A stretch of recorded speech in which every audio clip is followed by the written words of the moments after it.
Hey guys, what's up? This is Ajay here. I'm the founder of Maple Assistance, and this channel is all about helping you get that Canadian PI visa and cracking your IELTS. If you haven't subscribed to this channel yet, what are you guys waiting for? Go ahead and smash the subscribe button and make sure that you're pressing the bell icon so that you don't miss any of my future videos. Today's video is rather very interesting. It's about the internal memo which came a couple of days back, and it's been creating a lot of panic waves amongst all the Canadian PR aspirants. So in this particular video, let's try to decode this internal memo. Let's try to understand what it actually says, and let's see if there is a practical solution for this particular thing. So without any further ado, let's jump into today's video. So before we get into today's video, I want you guys to understand three important things. Number one, the internal memo. This internal memo is actually called an ATIP. It is very similar to the RTI in India, so right to information. So if I want to know anything about what the government is doing, so I can use this particular act and I can ask the government what is happening, and they will issue a memo. So this is exactly the same thing that happened in Canada. This lawyer by name Stephen Muritz, he was the one. He's a registered RCIC immigration lawyer, and he was the one who raised this ATIP, and he got the notes back. So a couple of things that you need to remember. Number one, this notes was actually dated back in November. We got this notes in January, but this notes was actually being dealt in the month of November. And number two, that you need to understand, not everything in this internal memo was disclosed, right? So there were some blank places, so which was not actually disclosed to all of us, right? So a government is pretty careful with the details that they share with the public, right? So pretty similar. So these are the two things that I want you to understand. And now it's time for a story. So you might be wondering, Ajay, what does a story have to do with Canadian immigration and especially the memo? But you'll understand, alright? So let me share a small story with you. There was this owner of a doll store, alright? And he had a doll maker. He has appointed a doll maker. And this owner has given this doll maker a target. So he has told the doll maker that in 3 days, he needs to make 10 dolls. So in day 1, he needs to make 3 dolls. Day 2, another 3 dolls. In day 4, another 4 dolls. So totally 10 dolls in 3 days. That was the target given to the doll maker by the owner. And the whole intention of doing this is because when they make 10 new dolls, they can sell it and they can get the money. So that's the whole intention. And with that being said, day 1 happened, and this doll maker was seriously ill. He was hit by fever and he was not able to work. Genuine reasons, he was not able to give his 100%. So he tried his level best, but he was able to complete only 50% of his target. So he was allocated, the target was 3 dolls, but he was able to make only 1.5 dolls. And day 2, he was okay this time, but still the repercussions still was there. He was not 100% perfect. He was not having that energy to do things up. So what he did was, he did a smart act. So what he did, he took 3 dolls from the doll store which was already there on the showcase. He took those 3 dolls, made some decorations, added some accessories, made some makeover, and made it look new, and he again placed it on the showcase. So day 2, this is all that he did. Come day 3, what's happening is that since this person didn't use the materials on day 2, he had a target of 3 dolls, but since he didn't use the materials to make a new doll, the materials were still there. So on day 4, he said, alright, so I already have the materials for 3 dolls. So what I'm going to do in day 4 is that I'm going to throw out the 3 dolls. The target for day 3 is 4 dolls. So out of that, he already has the material for 3 dolls from day 2. So he's going to use that particular material, and he's going to throw away the materials that should be used for day 3, right? So he says, let me just have the materials for 1 doll, and the rest 3, I already have it from day 2's materials, so I'm going to use it. So you might be wondering, what does all these things have to do with the Canadian immigration? It has everything to do with Canadian immigration. So let me explain. The 3 days I'm talking about 2020, 2021, 2022. The target for 2020 was close to about 3.4 lakh. And unfortunately, we all know what happened. COVID hit, and Canada was able to meet only 50%, around 48% of their target. And day 2 is 2021. So this is a very, very interesting year. So Canadian government had met the target, so they have landed like 4,100 immigrants in the year, like 401,000. I'm really sorry, 401,000 immigrants, and they were able to achieve the target, and they were like really happy about doing that. But frankly speaking, what exactly happened in 2021 was, because of the travel restrictions, because of the COVID, and because of things were not still under place, what they did was they played a smart game. They created new pathways for PR. So they made all the temporary residents into permanent residents, and they had a massive draw on February 13, 2021, wherein they invited 27,000 odd CEC applicants, right? So this way they were able to actually meet the targets. So they actually issued the PR to the people. So they say that they claim that they have meet the targets. Come 2022, now they are telling, since there are already so many files that is there in the inventory, and they believe that those files, since they didn't process it in 2021, now they are taking that to 2022, and they say that we already have enough inventory, we don't want to do anything new this particular year, and we'll be able to match this thing. So this is a simple understanding for people who don't understand. I'm just trying to break this in simple words, in simple stories, so that you get a good understanding of what's actually happening with the Canadian immigration. Alright, now that you understand this particular story, now let us get into this internal memo. So let's try to decode, understand what this memo is all about, and we'll see, like, we'll try to read between the lines. Alright, so I've made a lot of notes and I've taken it down on my phone, so I'll be using my phone for reference in this particular video, so I hope you guys don't mind. The first key takeaway of this particular internal memo is there won't be any draws till January 31st of this year, which is quite understandable because we already know that Government of Canada has given priority to clear 50% of the backlog before they resume the FSW draws. So this is not a big, it's not a surprise for many of us.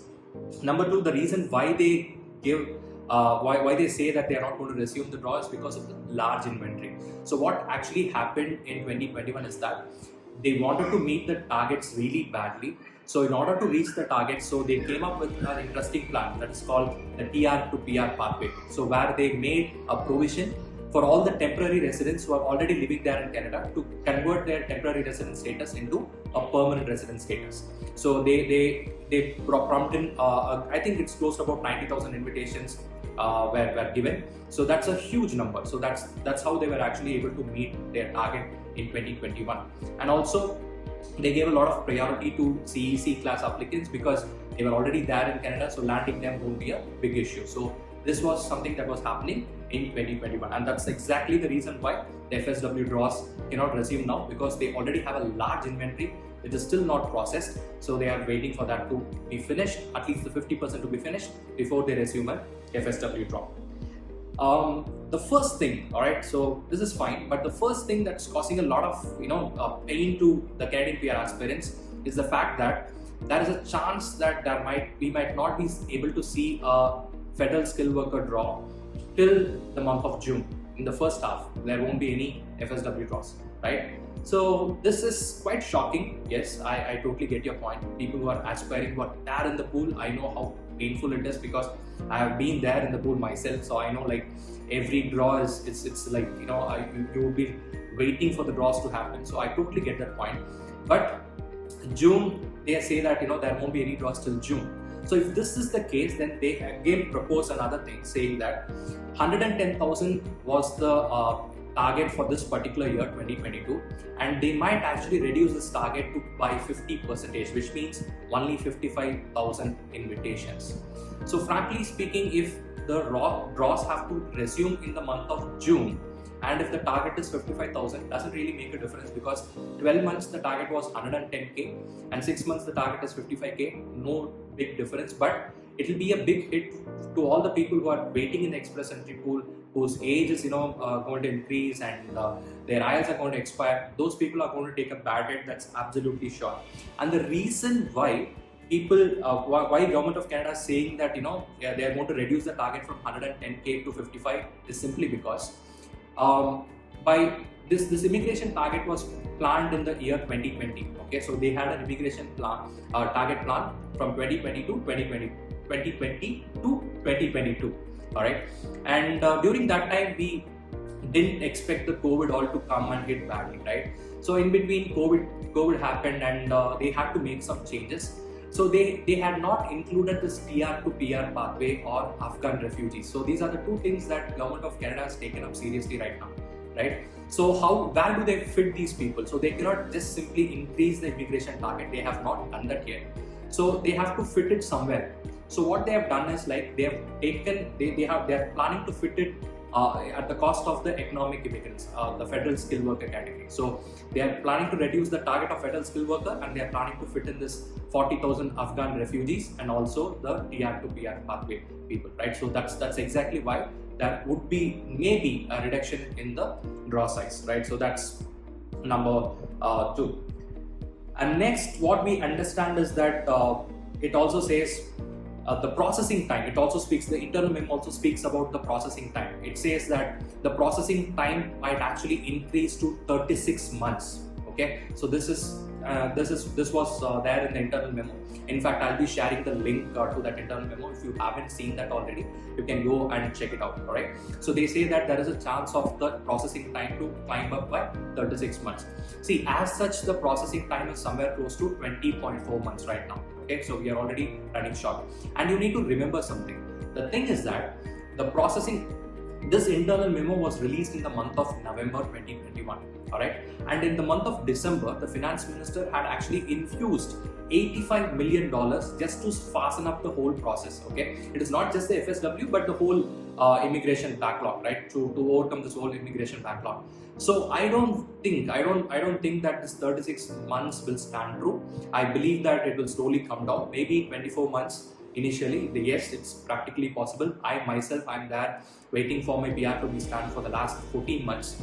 So there are a lot of people. My client, she received a PR after waiting for 26 months. So this has become a new normal these days. It's quite understandable. But as time progresses, I'm pretty sure Canada would definitely figure a way out, and this processing time would again come back to the normal norms. If not 6 months, but at least within a year, they should be able to issue the PR. So I really don't trust this particular point. So this might not be actually true.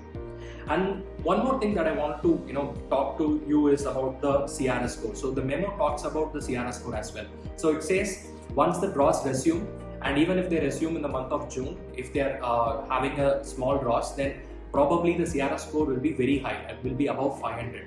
So this fact we already know because the pool distribution says it all. So right now, when you look at the pool distribution, you can very well say that the first FSW draw, the scores is definitely going to be above the range 500. Okay, it's going to be definitely above 500. But from my understanding, okay, this is my understanding. So from my understanding, what I understand is that if they have to issue 55,000 invitations in the second half of this year, then that we will be having a draw size of at least 4,000 to 4,500. If that is the case, and if we are having continuous draws for 6 months, FSW draws for 6 months, then the score will obviously come down to the 470s and the high 460s range for sure. Okay, it cannot stay above 500 for a long time. This will stay for a long time only when there is inconsistent draws, and if the draw size is really less. If they invite only 1,500, 2,000, 2,500 people, then there is a possibility for the scores to remain high, right? But if they are doing continuous draws, if they are consistent with their FSW draws for at least 3 months or like 4 months, it can easily bring down the cutoff scores to the 470s once again. Because if you look at an ideal candidate for the express entry process, a master's degree person with CLB 10 and 3 years plus work experience. Okay, so if you take this particular profile, he can take the scores to 481. That's the maximum. Okay, you don't always find people with PhDs entering the express entry pool. So scoring anything above that is you must either be having French ability or you must be having a job offer letter. These are the ways to take your scores above 481. Not many people would be having that, right? So it cannot be there for a very long time. It will naturally be coming down pretty soon, right? So sooner or later it has to come down. And another important information that we can understand from the internal memo is that PNP is still on fire, right? So this year we might see the government giving a lot of importance to the PNP process, right? So already we have seen like a lot of provinces have started issuing nominations and stuff. It's going to be really hot this particular year. So PNP is one way. I think if you are serious about Canada, so that might be a fantastic option for you this particular year. So now this is what I understood from the internal memo, right? So the thing is, if you ask me, Ajay, do you mean to say that everything is normal? No, I wouldn't say so. I would definitely not say so. I can clearly see that Canadian immigration is getting tougher and tougher each year. So if at all you have been following this for a pretty long time, I'm talking about 2016-17 onwards. 2017, when I first understood this Canadian immigration, when I decided that I want to get my Canadian PR, at that particular point in time, a 430 or 435 was an excellent score. People with a bachelor's degree with CLB 9 and CLB 10 in a couple of modules were able to get their invitation. But come in the years like 2018, 2019, 2020, the CRS score, it gradually increased, reached around 470s 2020, and now it's going up. But anything that goes up has to come down. It cannot stay there for long, is what I understand. Okay, so the thing is that when people when they stop showing interest towards Canada, and if a lot of people are not able to get through in spite of good profiles, then obviously Canada is going to lose its reputation, and obviously they have to come down on the scores. They have to compromise on something, right? So this will definitely happen. It's getting tougher, I understand, but Canadian PR visa is still an option. It's still possible. It's not that it has moved to impossible. So one thing that I want to tell each and every one of you here today is that Canada has not said no to immigration. It has just made it difficult for people, right? So this was the same when you compare to 2017. So 2017, a person with a bachelor's degree with CLB 10 was able to get it, right? But then 2018, he had to do a second degree, and 2019 he had to get a second degree and a CLB 10 combination. Likewise, every year it got tougher, and this year it has got even more tougher, right? So only thing is that draws, they have never told that they are going to scrap the express entry. We didn't see that in the internal memo. It just said that for the next 6 months it is not possible. It may happen, it may not happen. We really don't know till February comes. So that is when Sean Fraser, the immigration minister, will be issued a mandate letter, and that will give us a clear idea how the Canadian immigration has to go in this particular year. So before that, we really can't conclude anything, right? And one more thing that I want to tell you here is that if you ask me, Ajay, whether IRCC is doing everything right, I would say no, because I have two things that I for IRCC actually through this video. So I'm not sure whether IRCC is going to watch this particular video, this particular channel. I really don't have an idea, but these are the two things that IRCC must definitely look into. Number one is in terms of communication, right? So the one thing which just hit the reputation of Canada really badly is the lack of communication. So it's Canada, it's their government, they can decide whatever they want to. So if they want to scrap express entry, they can do it. If they want to say that no, only people who are in Canada will get a Canadian PR, it's totally fine, it's their thing. But the communication has to be there. Even now, this was an internal memo, nobody came up, or the immigration minister didn't really come up and say that, hey, this is the plan, so we are planning to put the express entry on hold. So this will actually give a clarity to a lot of people. This can put a full stop to a lot of speculations, right? So many people are investing their time, energy, effort and money in this Canadian thing. So it is creating a lot of sleepless nights for these people. So I seriously wish that Canada is more open in terms of communication and they become transparent. Whatever they decide, they can come up and they can actually say that this is the decision. So any decision that they make might sound fair to some, unfair to another group of people, but that's totally fine. But it's important that you communicate what you actually do, right? So transparency is the key. This is something that Government of Canada should definitely look into. And number two, when the draws resume, when the FSW draws resume in the second half of this particular year, it is really important that Government of Canada gives importance and they consider the people who have already been there in the pool and who have lost their points for age, whose IELTS has expired, whose ECA's reports have expired. They need to definitely consider these people, right? So if you take someone who has tried really hard, gave multiple IELTS attempts and he has got into the express entry pool with a 478 score, right? He was waiting all way long and because and then later during this point in time when the draws didn't really happen, if he has lost points for his age, it is a moral responsibility that they should definitely consider these people.